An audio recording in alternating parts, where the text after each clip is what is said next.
la clase de hoy, que la comenzamos con la ilusión y las ganas de siempre que el Señor hable a nuestros corazones. Vamos a orar. Señor, estamos agradecidos de poder reunirnos para estudiar de tu palabra y pedimos la ayuda del Espíritu Santo esta noche. Habla a nuestros corazones. Queremos aprender más de ti.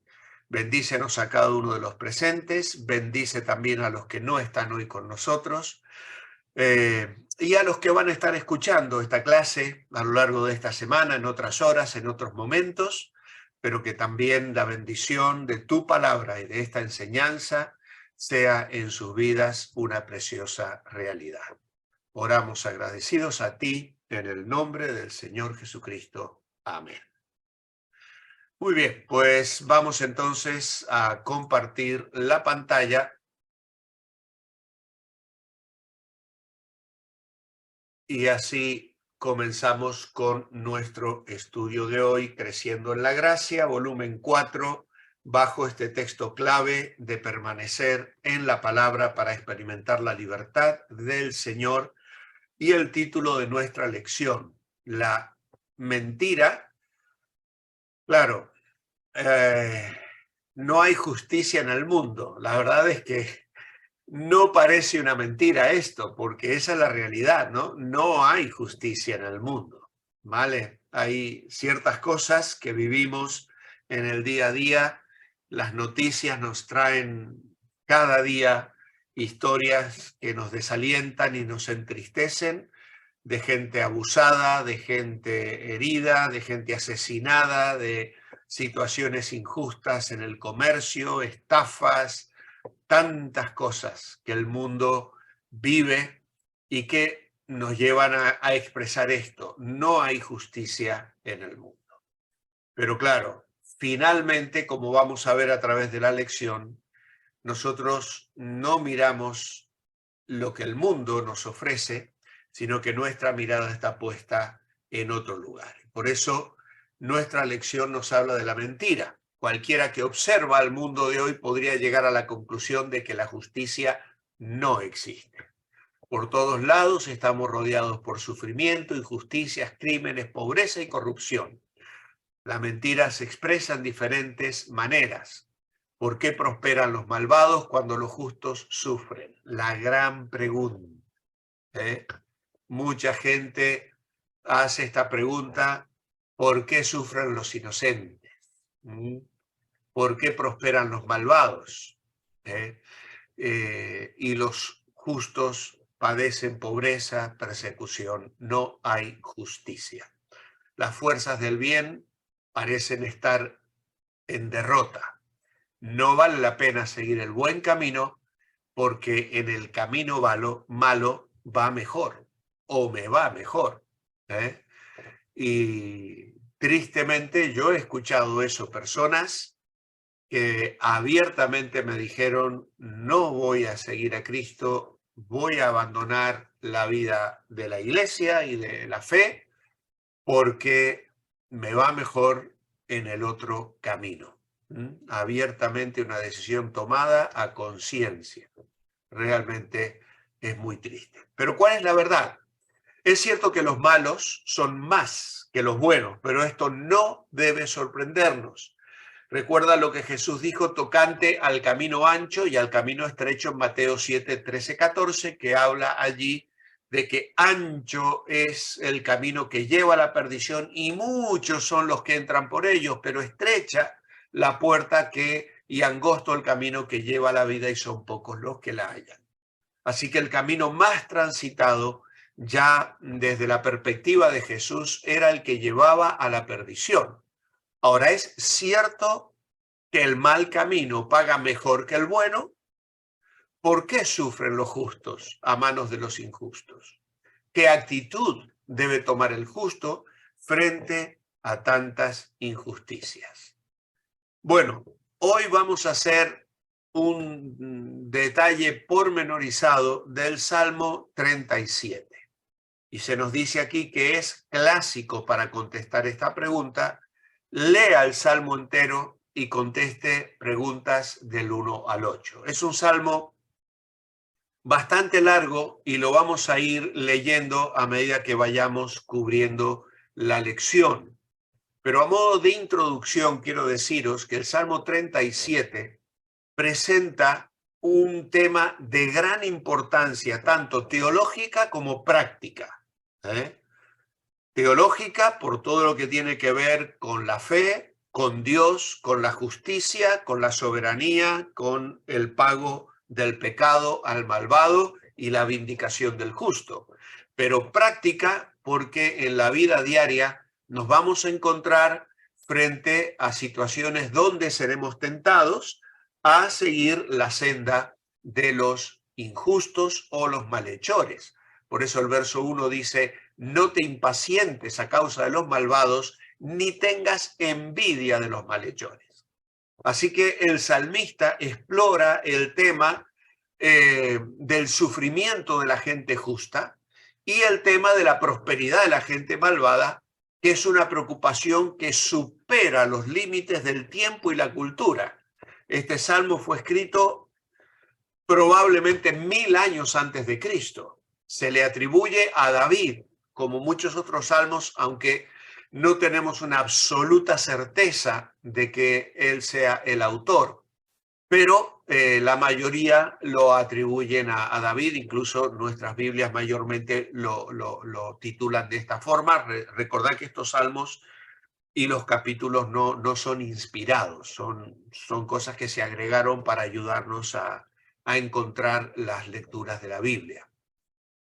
La pregunta básica del poema es la siguiente: ¿dónde está la justicia divina cuando hombres y mujeres nobles, piadosos, santos, justos, sufren desgracias, a la vez que personas malvadas, impías, ingratas, injustas, disfrutan de la prosperidad y viven felices? Esa es la pregunta que el Salmo va a intentar responder. Y este Salmo trata ese importante tema del sufrimiento, sobre todo de la gente inocente. Y es un tema que también vamos a encontrar desplegado abiertamente en el libro de Job. Job es un hombre justo que de pronto le vienen un montón de desgracias y sus amigos se acercan para decirle: confiesa tu pecado, Dios te está castigando. Y él se desespera e incluso pide poder defender su causa personalmente delante de Dios. Estos temas también se van a tratar en el Salmo 49 y en el Salmo 73. Son temas oportunos y necesarios para nuestra fe. Ahora, estos temas que el Salmo va a exponer están en un poema que se denomina un salmo educativo o salmo sapiensal. La palabra sapiensal es una palabra que no usamos comúnmente, pero también se le denomina salmos de sabiduría, es decir, contienen proverbios donde hay estrofas que están acomodadas también de forma acróstica. Hoy en el devocional de Esther estuve explicando un poquito unos acrósticos que están escondidos en el relato del libro de Esther con las letras, las consonantes hebreas que conforman el nombre de Dios en el Antiguo Testamento. Los acrósticos, como el Salmo 9 y 10, por ejemplo, o el Salmo 119, son una herramienta literaria, diríamos, que utilizaban con las letras del alfabeto hebreo para ayudar a la memorización. Es decir, aquellos que querían memorizar los salmos los podían memorizar de una manera más clara, recordando que cada frase o cada estrofa comienza con una letra del alfabeto hebreo. Y de esta manera, cada estrofa también presenta una enseñanza particular, como si fuera un proverbio corto, pero ese proverbio se relaciona con el tema general del Salmo. Entonces, la retribución y la recompensa de las acciones humanas, y además, en el Salmo 37, es interesante saber que cada estrofa está compuesta por 4 líneas poéticas, 4 frases, con la excepción de los versículos 14 y 15, que tiene 6 frases, y los versículos 25 y 26 que tienen 5. Todos los demás tienen 4 líneas o 4 frases que van describiendo estos proverbios. Creemos que el autor es una persona de edad avanzada, maestro de la sabiduría y de la moral en la comunidad, que utiliza la experiencia de la vida para destacar valores que son indispensables para vivir con salud mental y espiritual. Su objetivo es afirmar a las nuevas generaciones que los aparentes triunfos y gozos y satisfacción de la gente malvada es algo temporal, es algo transitorio, y que el final de la gente que maquina maldades y que prospera, en realidad su final es la destrucción. Mientras que las personas que se encomiendan al Señor van a través de este camino recibir recompensa y disfrutar de la justicia divina. Así que este es el objetivo claro, directo y necesario para nuestra fe de este salmo tan especial, Salmo 37. Dice el punto 1, ¿cuál es el mandato para el justo en el verso 1? Dice allí, no te impacientes a causa de los malvados, ni tengas envidia de los malhechores. Así que nuestra primera frase aquí es no impacientarse ni tener envidia de los malvados. Dice, en su opinión, ¿qué motivo tendría el justo para envidiar al maligno? Bueno, pues yo he colocado en que aparentemente todo les sale bien, prosperan en la vida y consiguen todo lo que quieren a pesar de su maldad. Por eso es que dice aquí, no te impacientes ni tengas envidia de los malhechores. ¿Por qué vamos a impacientarnos o por qué le vamos a envidiar? Bueno, porque aparentemente todo les va bien. Prosperan, consiguen lo que quieren y aún se regocijan de su falta de fe, de su maldad, de su rechazo de Dios, de su incredulidad, etcétera, etcétera. Así que bueno, espero que hayáis copiado esta frase, es un poquito larga y la vuelvo a repetir. ¿Qué motivo tendría el justo para envidiar al maligno? En que aparentemente todo le sale bien, prosperan en la vida y consiguen todo lo que quieren a pesar de su maldad. ¿Es cierto que a veces los injustos prosperan? Pues obviamente tenemos que poner que sí. Es que lo vemos. Lo vemos personas que niegan a Dios a todo nivel, económico, político, artístico, personas que triunfan en el mundo, que ganan millonadas, grabando películas de mal gusto, que se burlan de Dios, inmorales, y uno dice, mira, esta gente, ¿no? Viven de una manera injusta y prosperan. Entonces, ¿por qué no debe el justo envidiar al maligno? El verso 2 dice, porque como la hierba serán pronto cortados y como la hierba verde se secarán. Así que la idea es esta. Su éxito es aparente, ya que enfrentarán el juicio de Dios o el juicio divino. Y esta es la primera enseñanza del Salmo. Un llamado a resistir la tentación de envidiar el éxito de personas malvadas. Este mismo llamado se encuentra, por ejemplo, en Proverbios 4:19, donde dice, el camino de los malvados es como la oscuridad, no saben en qué tropiezan. Proverbios 23:17 dice, no tenga tu corazón envidia de los pecadores, antes persevera en el temor del Señor en todo tiempo, no les envidies. Salmo 24:1, no tengas envidia de los malvados, ni desees juntarte con ellos. Este tipo de prosperidad mala vida no tiene un fundamento moral.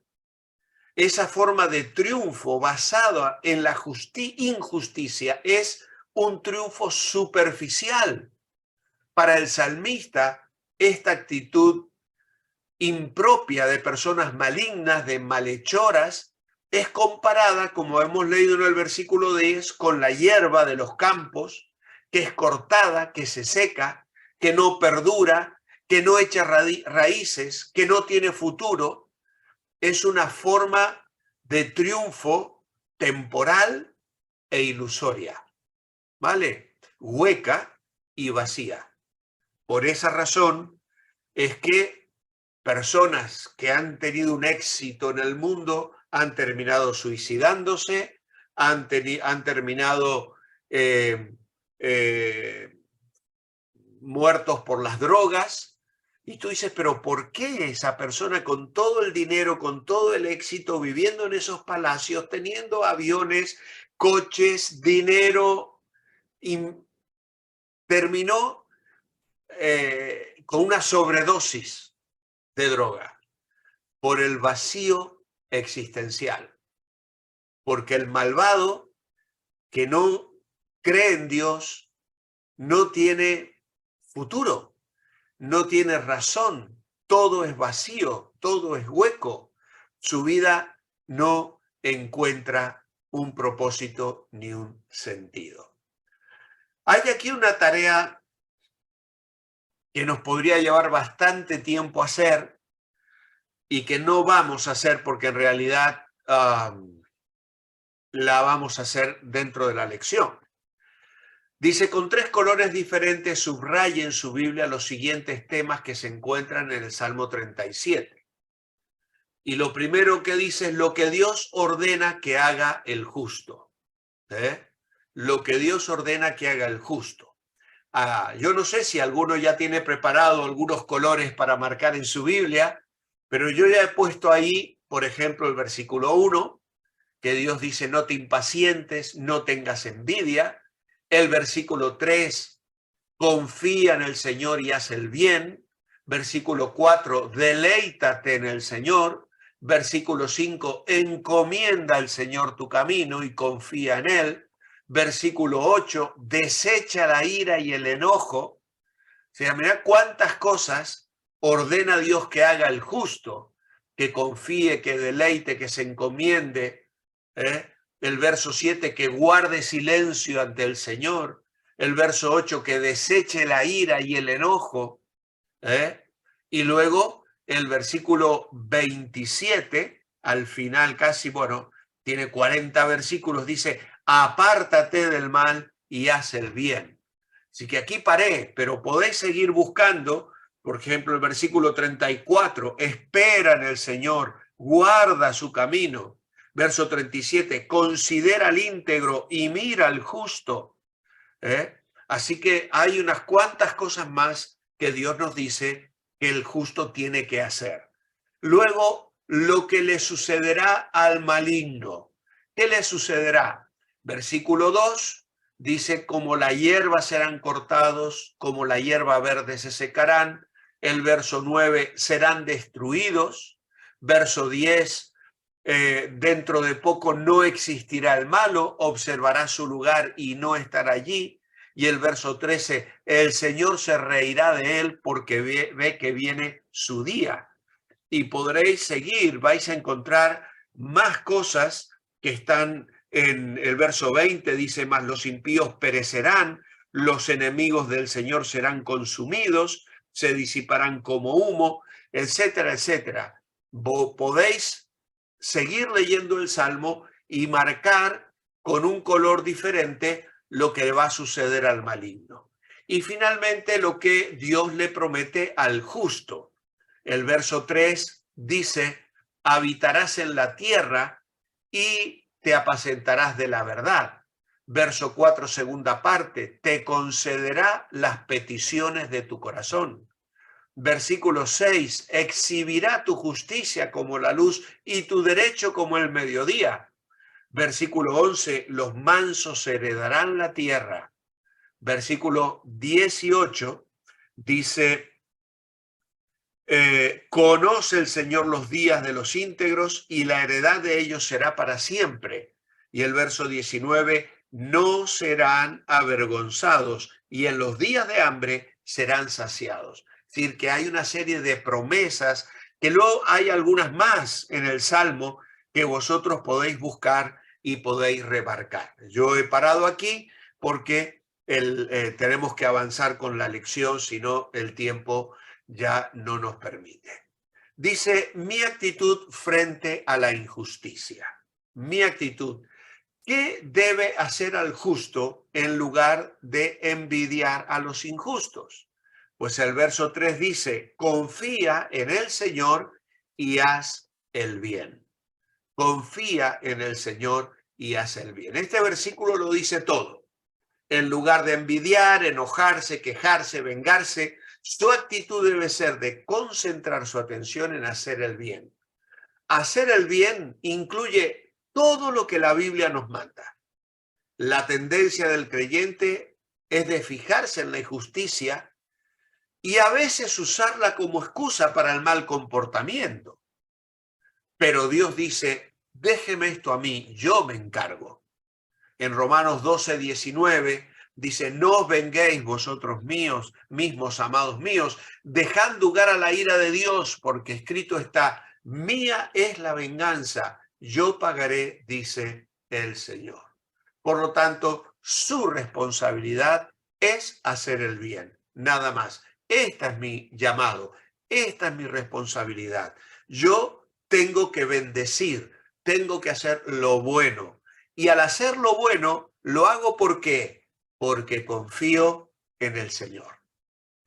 Hacer lo bueno es una expresión de fe, es un acto de obediencia, es una manera de enfocarse en Dios. Y esto es lo que los creyentes deben hacer. ¿Qué más ordena Dios al justo en los siguientes versículos? El versículo 4 dice, deleítate a sí mismo en el Señor. Deleitarse en el Señor. David nos llama a deleitarnos en el Señor y a entregarle todo lo que tenemos y hacemos. Pero ¿cómo hacemos esto? Deleítate significa experimentar gran placer y gozarse en la presencia de alguien. Y esto sucede únicamente cuando conocemos muy bien a esa persona. Por lo tanto, para deleitarnos en el Señor debemos conocerle mejor.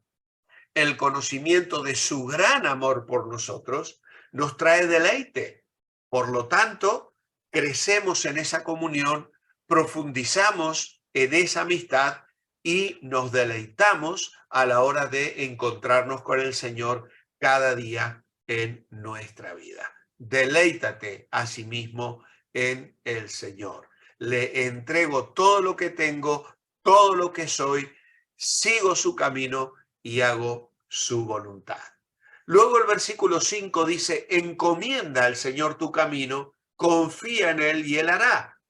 Encomendar nuestro camino a Dios confiando en que Él me ha de ayudar, que Él es el que me ha de sostener. Encomienda significa confiarle todo al Señor, vida, familia, trabajo, posesiones, para recibir su guía y su dirección en todo. Encomendarnos al Señor significa confiar en el Señor y creer en Él y creer que Él cuidará de nosotros mejor de lo que nosotros podemos cuidarnos a nosotros mismos. Deberíamos estar dispuestos a esperar con paciencia en el Señor. Dice el verso 7 eso, y luego lo vamos a mirar, ¿no? Para que Él haga lo que es mejor para nosotros. Y precisamente el versículo 7 nos dice eso. Guarda silencio ante el Señor y espera en Él. Quedarse quieto en la presencia del Señor, esperando con paciencia que Él actúe. Y la idea básica del versículo se relaciona con las virtudes de la paciencia y la fidelidad. Ante el Señor se guarda silencio reverente y se espera con un alto sentido de lealtad, de humildad y reconocimiento. El éxito momentáneo de la gente que hace lo malo no me turba ni me altera. ¿Por qué? Porque temo al Señor, porque mi carácter es parecido al de Jesús. Yo quiero vivir de una manera piadosa, quiero vivir en dependencia del Señor, encomendándole mi camino, confiando en Él. Y entonces descanso en Él. Quedarse quieto en la presencia del Señor, esperando con paciencia que Él actúe. ¿Qué más tenemos? El versículo 8, ¿qué más nos ordena? Dice, desecha la ira y el enojo, no te exasperes, no sea que obres mal. Entonces, la idea aquí es no guardar rencor ni enojo, ni perder el control. ¿Por qué? Porque eso nos hace daño. Eso me hace daño. Eso me lleva a dañar a otros o incluso dañarme a mí mismo. La ira y el disgusto, el enojo, son emociones destructivas. Revelan una falta de fe en que Dios nos ama y en que está al timón de mi vida. No debo disgustarme. En cambio, debo confiar en el Señor, entregándome a Él para servirle y confiando en que Él me va a poner a salvo. Y el consejo de este proverbio es directo y claro.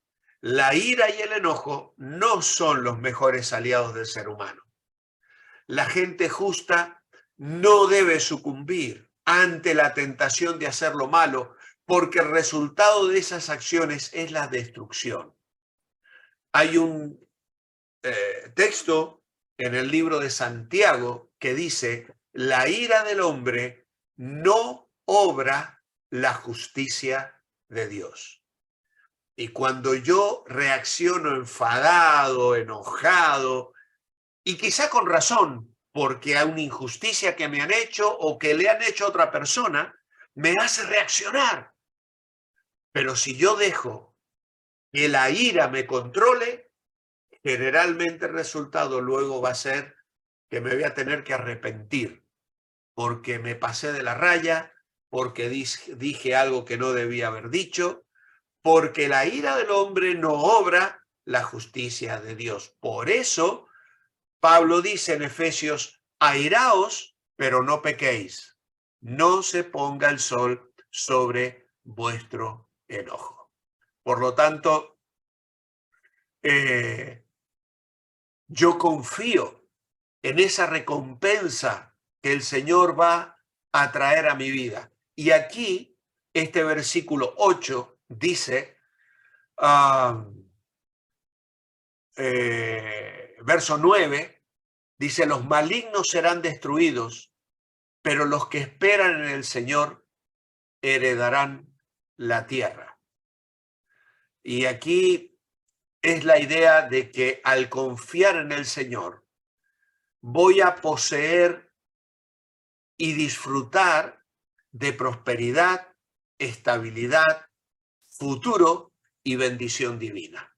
No es que voy a ser un terrateniente y voy a tener un castillo con un montón de tierras donde voy a gobernar a mi antojo. No se trata de posesiones terrenales. Se trata de esa satisfacción plena de sentir la bendición de Dios sobre mi vida, de vivir una vida próspera, estable, con un futuro asegurado.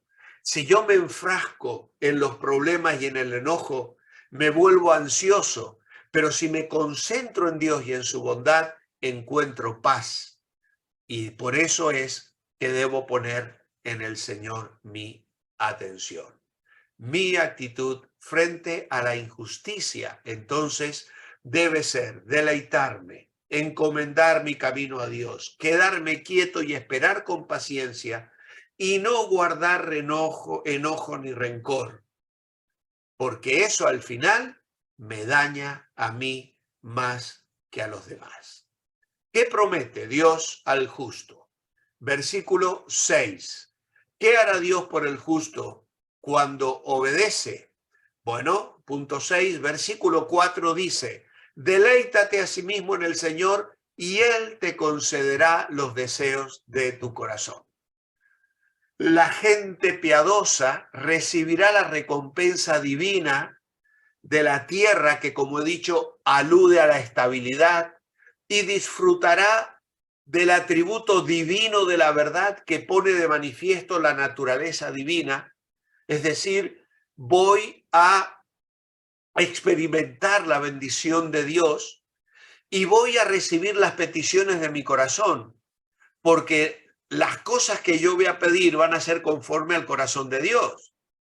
Por lo tanto, Dios promete que las oraciones del justo van a ser contestadas. Él te concederá las peticiones de tu corazón. Cuando el justo confía y descansa en el Señor y se deleita, el Señor responde la oración de aquel que se deleita en Dios. Porque si tú te deleitas, por eso hay una frase con la que yo estoy terminando algunos de los devocionales, que dice, lo que te deleita, te dirige. Lo que te deleita, te dirige. Deleítate en el Señor y el Señor te va a dirigir. Ese es el sentido de la frase del devocional. Si tú pones tu deleite en el Señor, eso es lo que te va a dirigir.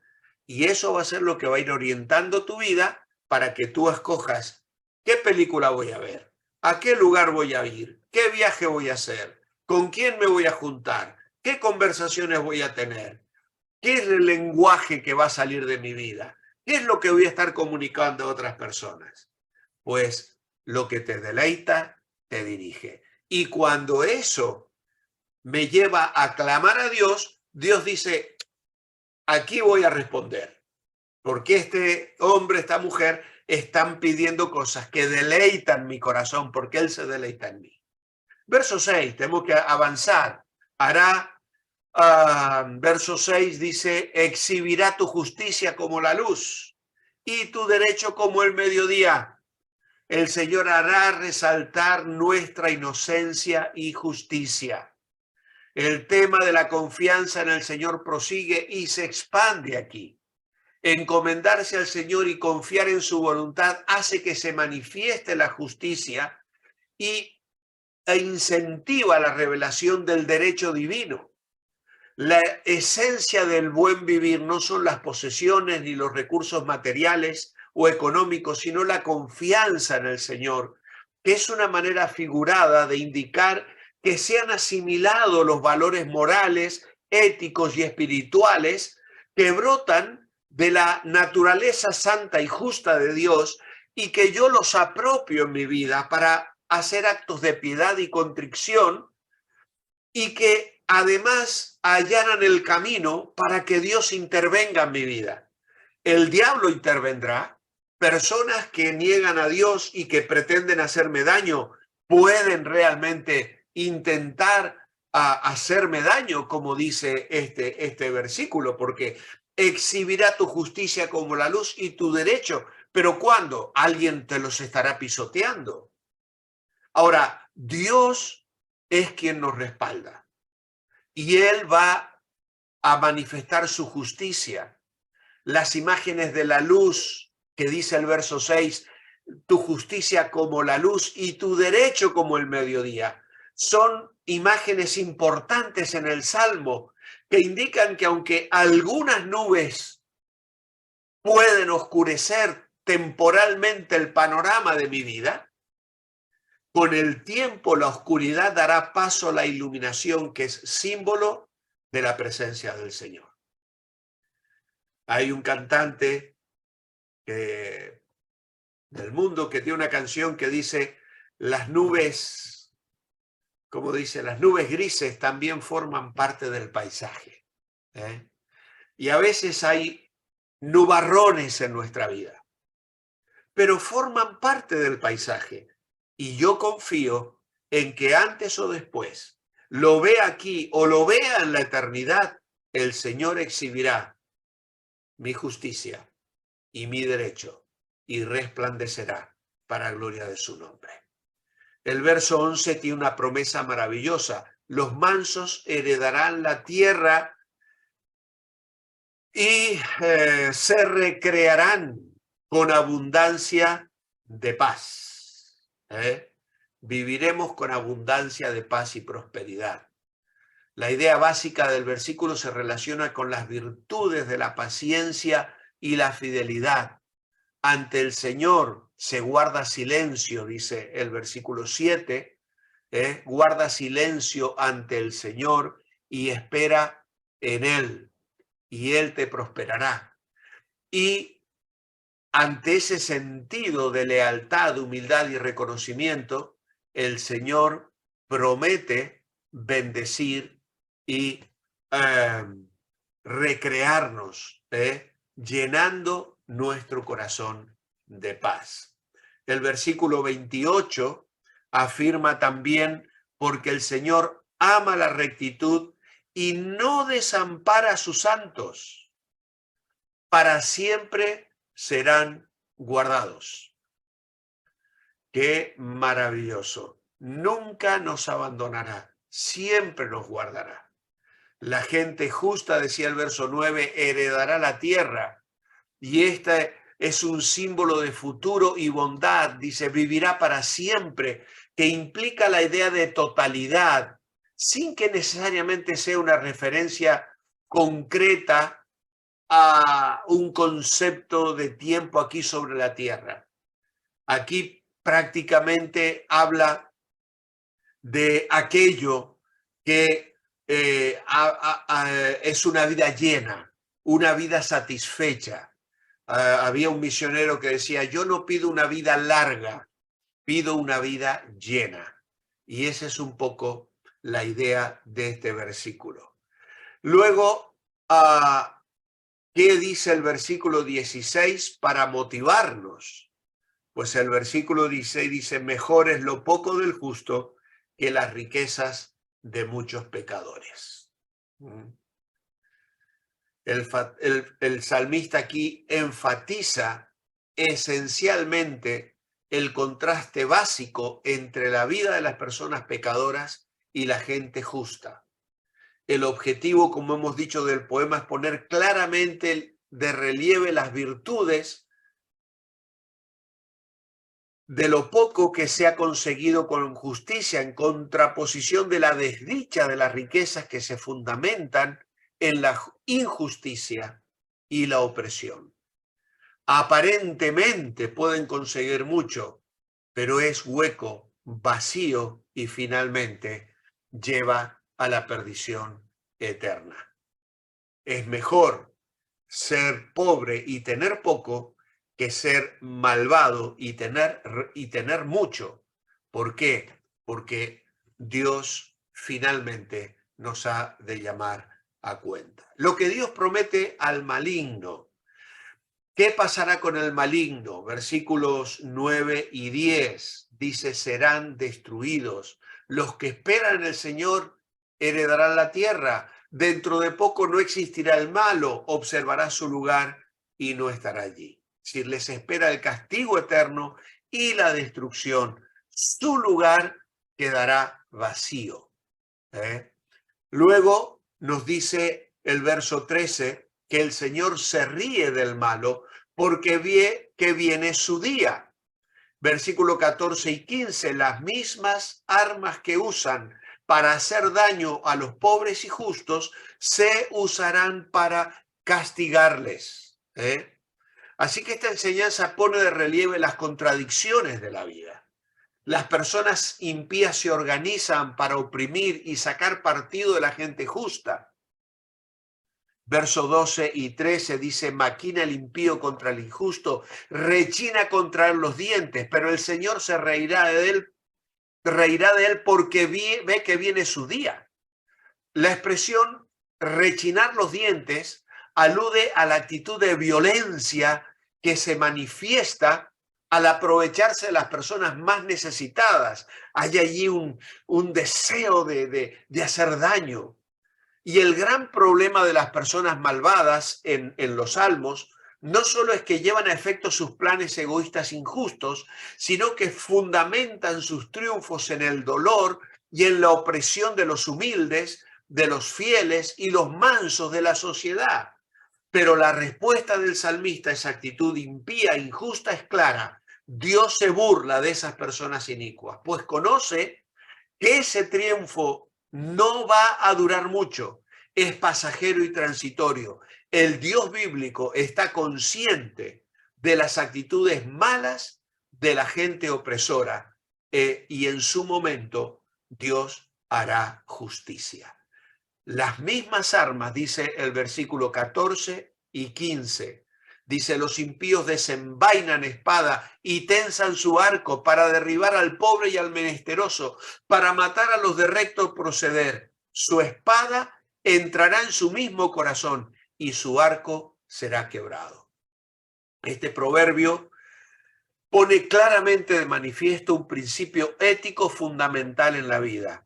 El mal que se organiza y ejecuta contra personas inocentes y fieles, a la postre se revierte contra quienes lo planificaron. Es el llamado principio de boomerang. La maldad regresa a herir a quienes la maquinan y ponderan. Las imágenes de la espada y los arcos aquí simbolizan la violencia y la opresión que generalmente se usa para acentuar la maldad, pero la gran enseñanza aquí es la siguiente. El pecado finalmente destruye a la persona pecadora. La maldad finaliza con la gente malvada y la violencia acaba con las personas violentas. El Salmo 7, 15 y 16, por ejemplo, lo afirman de una forma categórica. Pozo ha cavado y lo ha ahondado, dice el Salmo 7:15, pero en el hoyo que hizo caerá. Su iniquidad recaerá sobre su cabeza y su agravio caerá sobre su propia coronilla. Y Jeremías 2:19 dice, tu maldad te castigará, tus rebeldías te condenarán. Reconoce pues y ve cuán malo y amargo es el haber dejado tú al Señor tu Dios y el no tener temor de mí, dice el Señor de los ejércitos. Tremendo. El malvado desaparece como el humo, como si no hubiera existido. ¿Debe buscar venganza el justo? Dejamos ya el Salmo 37 para ir a Romanos 12:19, donde dice, no os venguéis vosotros mismos, amados míos, mejor da lugar a la ira de Dios, porque escrito está, mía es la venganza, yo pagaré, dice el Señor. Así que, ¿debe buscar venganza el justo? No. ¿Por qué? Porque Dios dice que la venganza y el pago le pertenece a Él. Él es el que finalmente hará justicia. Mía es la venganza, yo daré el pago. Y en estos días de constantes pleitos, de demandas en busca de derechos legales, el mandato de Pablo suena casi como imposible de aceptar. Cuando alguna persona nos hiere profundamente, en lugar de reaccionar como merece, Pablo dice que tenemos que ser amistosos. ¿Y por qué nos dice Pablo que debemos perdonar a nuestros enemigos? Primero, y lo hemos estudiado en otras lecciones, el perdón rompe el ciclo de represalias y guía a la reconciliación. Si entramos en ese bucle de me ofendes, te ofendo, me haces daño, te hago daño, me lastimas, te lastimo, me das una herida, te hiero, hasta que alguien rompe ese ciclo y el perdón lo puede romper. El perdón puede lograr que el enemigo se avergüence y cambie de conducta. Y también devolver mal por mal nos hiere a nosotros tanto como a nuestro enemigo. Y aunque el enemigo nunca se arrepienta al perdonarlo, yo me siento libre del peso triste de la hiel de la amargura. El perdón incluye tanto acciones, actitudes como acción. Si consideramos difícil que la persona que me hirió me pida perdón, yo igualmente voy a responder con acciones bondadosas. Incluso expresaré mi deseo de mejorar las relaciones, le brindaré ayuda, le enviaré un regalo, le sonreiré, porque vamos a descubrir que las buenas acciones conducen a buenos sentimientos. ¿Cómo terminará la historia del mundo? Según Apocalipsis 19, 11 al 16. Vamos a contestarlo rápidamente aquí porque Apocalipsis 19 nos presenta al cielo abierto y un caballo blanco, el que lo montaba se llamaba Fiel y Verdadero, con justicia juzga y pelea, sus ojos son como llama de fuego, vestía una ropa teñida en sangre y su nombre es la palabra de Dios, y venía con ejércitos celestiales, de su boca sale una espada afilada para herir a las naciones y gobernar con cetro de hierro, pisando el lagar del vino del furor de la ira del Dios Todopoderoso. En su manto y en su muslo tiene escrito este nombre: Rey de Reyes y Señor de Señores. Así que el mundo será juzgado y luego gobernado por el Señor Jesús, Rey de Reyes y Señor de Señores. Por lo tanto, aquí se abren los cielos y aparece Jesucristo, no como cordero, sino como un guerrero montado en un caballo blanco, símbolo de victoria. Y aquel que vino como cordero para ser inmolado, ahora vuelve como vencedor y rey para llevar a cabo el juicio. En su primera venida trajo perdón, en su segunda venida traerá juicio. La línea de batalla ha sido marcada entre Dios y el maligno. El mundo está esperando y el rey cabalgará hacia el lugar de la batalla y vendrá como fiel y verdadero, el verbo de Dios, el Rey de Reyes y Señor de Señores, y ya nadie podrá oponerse a su poder. Él es más grande que cualquier descripción o expresión que la mente humana pudiese describir para él. Por lo tanto, hay algunas afirmaciones en las que tenemos que meditar. Lo que es difícil aceptar es ver aparentemente algunos malos que siguen prosperando y disfruten de larga vida. ¿Dónde está la justicia? ¿Por qué nos los elimina ya? Pues no sabemos por qué se tarda tanto Dios en juzgar, pero Dios es soberano, hará justicia a su tiempo. Se compara al maligno con la hierba que se seca y también con el humo que se desvanece. Aún los que mueren viejos tendrán que dejar atrás sus riquezas y poder. No tienen otro futuro que el enfrentarse al juicio de un Dios santo y justo. Y además las cosas no son como parecen. Aparentemente los malos gozan de todo, pero ¿viven en paz o están controlados por la envidia, los rencores, la avaricia, el orgullo, el temor, el miedo de perder lo que han robado, lo que han acumulado con su vida injusta? Comparte con los de tu grupo una situación difícil que puedas estar experimentando. Recuerda el Salmo 37. No permitas que la injusticia ni cualquier otra circunstancia de tu vida te convierta en una persona amargada o envidiosa. Sigue haciendo el bien, dejando a los injustos en manos de Dios. Si estás en una situación de abuso, pide sabiduría a Dios y busque consejos de un creyente maduro, porque hay lugar para la resistencia. Es decir, no significa que tengamos que dejarnos avasallar. Hay injusticias que están más fuera de nuestra esfera de control, pero luego a veces el maltrato, la violencia doméstica, la violencia de género que tanto se habla hoy en día, hay maneras en las que podemos resistir y buscar salidas conforme a lo que la palabra de Dios nos enseña. Escriba falso o verdadero. A veces los injustos prosperan más que los justos, pues es una frase verdadera. Algún día los injustos tendrán que pagar por sus hechos. Hombre, el Salmo 37 lo deja perfectamente claro. Es otra verdad. No vale la pena ser justo si me va mejor haciendo el mal. Pues es una frase falsa, porque obviamente que vale la pena ser justos. Sabemos que al final Dios hará justicia. Aquí tenemos una historia de esperanza. Imagínense una ciudad bajo sitio, rodeada por fuerzas enemigas.